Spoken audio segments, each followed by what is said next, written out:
সালামুন আলাইকুম ইয়া আইয়ুহান নাস ক্বালা রাব্বি ইশরাহ লি সাদরি ওয়া ইয়াসসির লি আমরি ওয়াহলুল উকদাতাম মিন লিসানি ইয়াফকাহু কওলি ওয়াকুর রাব্বি আউযু বিকা মিন হামাজাতিশ শায়াতিন ওয়াকুর রাব্বি জিদনি ইলম। আজকে আমি পবিত্র কোরআনের সূরা আল বাকারার ৯৭ এবং ৯৮ আয়াত আছে সেটা পাঠ করব, অতঃপর এটা এক্সপ্লেন করব। আল্লাহ পাক বলছে, কুল মান কানা আদওয়ালি জিব্রাইল ফাইন্নাহু নাজ্জালা আলা কলবি বিইজনিল্লাহি মুসাদ্দিকাল লিমা বাইনা ইয়াদাইহি ওয়া হুদা ওয়া বুশরা লিল মুত্তাকিন। তারপরের আয়াতে ৯৮ আয়াতে আল্লাহ পাক বলছেন, মান কানা আদুয়া লিল্লাহি ওয়া মালাইকাতিহি ওয়া রাসূলিহি ওয়া জিবরাইল ওয়া মিকাঈল ফাইন্নাল্লাহা আদুওয়ান লিল কাফিরিন। এখানে প্রথম আয়াতে বলা হয়েছে বলো, মানে তুমি বলো, রিডার দ্য কোরআনকে বলছে। কিন্তু কোরআন তো নবী রাসূলের কাছে আসছে, যেটা বিসমিল্লাহ থেকে নাস পর্যন্ত কমপ্লিট, যে হাইলাইট যারা নবী রাসূল ছিল, যাদেরকে আল্লাহ পাক পছন্দ করছে, তাদের মাধ্যমে কোরআন কমপ্লিটলি নাজিল হয়ে গেছে। কার জন্য? শাহরু রামাদান আল্লাযী উনজিলা ফীহিল কোরআন হুদাল লিন্নাস, মানুষের জন্য এই কোরআন। যারা জীবিত আছে তাদের হেদায়েত, যারা মৃত্যু হয়ে গেছে, অতীত হয়ে গেছে, আমার পূর্বপুরুষ, তারা তো যা ছিল অর্জন করছে, যে কর্ম করছে, তাদের জন্য। এখানে বলা হইতেছে যে বলো যে জিব্রাইলের শত্রু হয়েছে। কেন? সে আল্লাহর হুকুমে তোমার হৃদয়ে উহি করে এবং নাজেল করে এই কোরআন, যেটা হেদায়েত এবং সুসংবাদ মুত্তাকিনদের জন্য। তার পরবর্তীতে আয়াত বলতে হচ্ছে যে আল্লাহর শত্রু সে, কারণ আল্লাহর শত্রু এবং মিকাইলের শত্রু এবং জিব্রাইলের শত্রু, রসুলদের শত্রু এবং মালাইকাদের শত্রু, এবং সে আল্লাহর শত্রু। এই দুইটা আয়াতে দেখা যায় যে রাসূলের কথা বলা হয়েছে, জিব্রাইলের কথা বলা হয়েছে, মিকাইলের কথা বলা হয়েছে, মালাইকা ফেরেশতাদের কথা বলা হয়েছে। তাদের শত্রু যে যারা অস্বীকার করে, তারা আল্লাহর শত্রু। দোনোটা আয়াতেই প্রথমত আল্লাহর শত্রু, তারপর এই নামগুলি আছে। যেরকম আমরা রসুলকে দেখি নাই, আমরা ফেরেশতা দিককে দেখি নাই, মালাইকা দিককে দেখি নাই, এগুলি তাহলে কি? যেহেতু আমরা দেখি নাই, কেউ বলতে পারবে না যে আমরা দেখি নাই। এগুলি আমার যে গবেষণা এখানে বলতেছে, যেহেতু জিব্রাইল নাজেল হয় তোমার হৃদয়ের মাঝে, আমার যে হৃদয় আছে আপনার হৃদয়ের মাঝে, এই হৃদয়ের ফিলিংস থেকে সব কিছু হয়। এটাই একটা নলেজ, যে নলেজ ইলম বলা হয় সেটা। আল্লাহ পাক এইগুলি আল্লাহর সিফাতি নাম, যার যার কার্যগুলি আছে না সেগুলির নাম। ফেরেশতা যে কাজ করব সেটা ফেরেশতা, জিব্রাইলের কাজ হচ্ছে পবিত্র উহি নিয়ে মানুষের হৃদয়ে দিব, যে মমিনদার বান্দা, এগুলিকে জিব্রাইল বলা হয়। তারপরে মিকাইলের যে কাজ আছে মিকাইলের কাজ।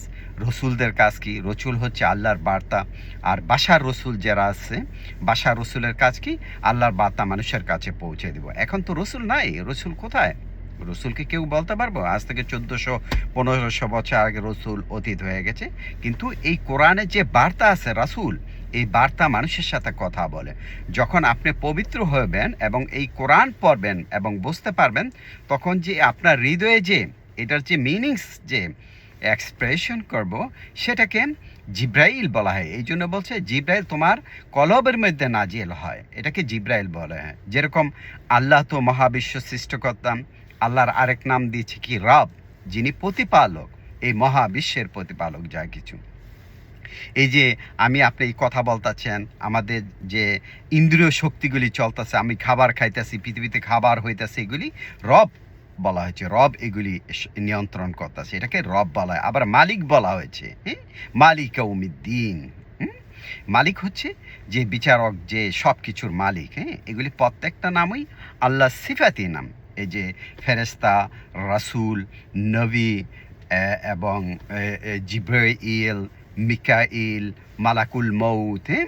এই যে মালাকুল মউত, এটা আসমান থেকে ওই যে আমার যখন এই নফস চলে যাইব, তখন মালাকুল মউত ইসের থেকে আসবে না, এটা আমার পুরা বডিতে মধ্যে, আমার শরীরে যখন আমাকে সৃষ্টি করেছে, যখন আদমকে সৃষ্টি করেছে, আদমের মধ্যে এই প্রত্যেকটা জিনিস একটা প্রোগ্রাম করে বানাইছে, যখন যেটা দরকার ওই সময় ওইটা হয়ে যাবে। যেরকম আমার যখন নফস চলে যাবে, আপনার এই নফস আবার মৃত্যু স্বাদ গ্রহণ করবেন, তখন মালাকুল মউত এই শ্বাস প্রশ্বাস অফ করে দেবে। আমার কন্টিনিউ শ্বাস প্রশ্বাস যাচ্ছে, আপনার কথা বলছেন, আপনি শুনতেছেন কানে, এগুলি প্রত্যেকটা একটা নাম। এই জন্য আল্লাহ পাক প্রথম বলছে যে বিসমিল্লাহ।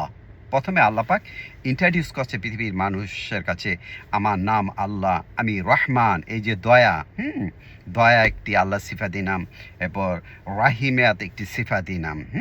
আল্লাহ দয়া, এই মহাবিশ্ব আছে, আল্লাহ দয়া না থাকলে সেকেন্ডের ভিতরে মহাবিশ্ব ধ্বংস হয়ে যাবে। প্রত্যেকটা জিনিস আল্লাহর দয়া, আল্লাহর জ্ঞান মানুষের প্রত্যেকটা সৃষ্টির মাঝে পরিবেষ্টন করে আছে। ইলম একটা আল্লাহ সিফাতি নাম। এই যে নবী, রাসূল, ফেরেশতা, তারপর জিব্রাইল, মিকাইল, এগুলি আল্লাহ সিফাতি নাম। এরা যদি আল্লাহর যে আয়াত যারা অস্বীকার করবে, তাহলে এদের শত্রু হয়ে যাবে। আল্লাহর শত্রু বলছে, এরপর জিব্রাইলের শত্রু হবে, মিকাইলের শত্রু হবে, ফেরেশতাদের শত্রু হবে, রাসূলদের শত্রু হবে। রাসূল এই কোরআনেই, এই মিকাইল, এগুলি যা আছে সে আল্লাহর সিফাতি নাম। এই কোরআনে যে যে কার্যটা করতেছে সেটাই, যে আল্লাহর হুকুমে, সব কিছু আল্লাহর হুকুমে যে আমার ভিতরে এই নাজেল করা হইব। নাজেল শব্দ কোরআন কন্টিনিউ নাজেল হয়, যে কোরআনের যে অর্থ, এটা নাজেল না হইলে, উহি ইলহাম না হইলে আমি বুঝবো কিভাবে? উহি এবং ইলহাম হচ্ছে হৃদয়ের ফিলিংস, যে প্রেরণাটা, পবিত্র যে বাণীটা, সেটা জিব্রাইলের মাধ্যমে আসে। এটা এই আল্লাহর হুকুমে হয় সব কিছু। এই জন্য আল্লাহ বলছে বিইজনিল্লাহ, আল্লাহর হুকুমে ফেরেশতা নাজিল হয়। আর যে রসুল, নবী, তারপরে ফেরেশতা, মিকাইলে যে যে কাজগুলি আছে, এগুলি আল্লাহ সিফাতি নাম। এগুলি যে কাজগুলি করে, এগুলি নাম দেওয়া হয়েছে। এই জন্য আল্লাহ প্রথম আল্লাহর নাম ইন্ট্রোডিউস করে। নাম, বিসমি শব্দটা যদি দেখেন, পৃথিবীতে এমন কোনো জিনিস নাই যা নাম না আছে, কিন্তু সমস্ত সর্বোত্তম নাম হচ্ছে আল্লাহ, আল্লাহর রহমান এবং রাহিম। এই দুইটাই এই মহাবিশ্ব চলতেছে। আর এগুলি আল্লাহর হুকুমে। আমাকেও আপনাকে একটি নির্ধারিত টাইম দিয়ে সৃষ্টি করেছে। ওই টাইম ওভার হবে না। যখন আমার নফস চলে যাবে, তখন ওই যে মালাকুল মউত, নফস অটোমেটিক যাব। এটা মুমিনদার বান্দার জন্য একভাবে মৃত্যু হইব, এবং যারা কাফের অস্বীকারী তাদের মৃত্যু একভাবে হইব। এগুলি আল্লাহ সিফাতি নাম। এই যে কাজগুলি করে, যেরকম আমি বললাম রবের কাজ একটা, মালিক এক নাম দিছে আল্লাহর, এগুলি সব আল্লাহ সিফাতি নাম। আর রাসূল যে শব্দ, রাসূল যে বার্তা, এই বার্তা কথা বলে আপনি করেন। এই যে কুল, এই যে কুল, প্রথম যে শব্দটা আছে কুল আদুয়া লি জিব্রাইল, মানে তুমি বলো। জিব্রাইল শত্রু কেন হয়েছে? ওই যে আল্লাহর হুকুমে ফেরেশতা যখন সত্যের কথা বলবেন, তখন ওই যে মানুষ আপনার প্রতি কি কয়, শত্রু হয়ে যাইব। আর এটা হচ্ছে মুমিনদের জন্য হেদায়েত এবং সুসংবাদ। এই দুইটা আয়াত আপনি পাঠ করলে আপনি বুঝতে পারবেন যে গভীরভাবে 97 এবং 98 সূরা বাকারায়, তাহলে আপনি বুঝতে পারবেন, এবং আপনি পবিত্র হইতে হইব এই কোরআন পড়ার জন্য। তাহলে আপনি বুঝতে পারবেন এগুলি সব আল্লাহ সিফাতি নাম। কারণ আমরা এইসব জিনিসগুলো আমরা কেউ দেখি না, কিন্তু ফিলিংস, অনুভূতির মাধ্যমে এটা বোঝা যায়। আপনি হৃদয়ের ফিলিংস, যে এটা আল্লাহর হুকুমে হয়। আর এই কোরআন নাজিল হয় কন্টিনিউ মানুষের মধ্যে, কারণ এটা জীবিত মানুষের হেদায়েতের জন্য এই কোরআন আসছে। শাহরু রমাদান আল্লাযী উনজিলা ফীহিল কোরআন হুদাল লিন্নাস, সমস্ত মানুষের জন্য। কাজে এইগুলি প্রত্যেকটি মানুষের মধ্যে আছে, কারণ ওইভাবে মানুষকে আল্লাহ পাক সৃষ্টি করেছে। আদম তো হাইলাইট। আদমকে কিভাবে সৃষ্টি করেছে, এটা আপনার মধ্যে, আমার মধ্যে আছে, যারা জীবিত লোক। এইগুলি যেরকম একটা বীজ আমরা মাটিতে বপন করি না, এই বীজের মধ্যে সমস্ত কিছু দেওয়া আছে। বীজটা যখন মাটিতে বপন করি, তখন একটি আম গাছ হয়, জাম গাছ হয়, ধান হয়। এটা ওইভাবে আল্লাহর হুকুমে হয়। এগুলি আল্লাহ পাকই নিয়ন্ত্রণ করে। যেটা নিয়ন্ত্রণ করে ওইটার একটা নাম দিছে, যেভাবে এখানে বলা হয়েছে ফেরেশতা, নবী, রাসূল, জিব্রাইল, মিকাইল। ওকে, আল্লাহ পাক আমাদের বুঝার তৌফিক দান করে। এই জিনিসগুলি ফিলিংসের মাধ্যমে বুঝতে হবে। এটা একটি আল্লাহর আধ্যাত্মিক ভাষা, এটা বুঝতে হবে। আলহামদুলিল্লাহ।